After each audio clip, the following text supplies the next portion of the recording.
बालकृष्ण जी अजमेर से। राधे राधे प्रभु। राधे राधे महाराज जी।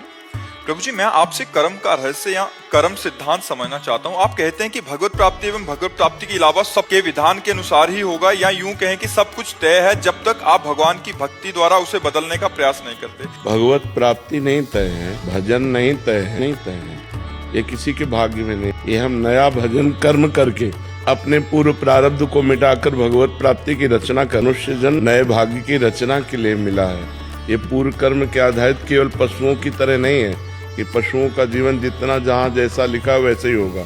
मनुष्य जीवन ऐसा नहीं। हम नया कर्म कर सकते हैं।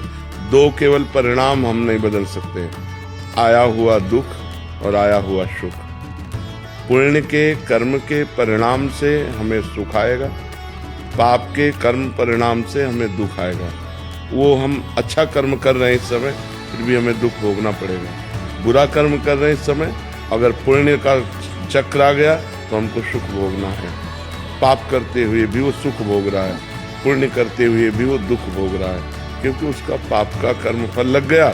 इस समय वो पुण्य कर रहा है तो उसे दुख भोगना पड़ेगा। वो पाप कर्म कर रहा है, पुण्य का योग लग गया, उसे सुख भोगना पड़ेगा।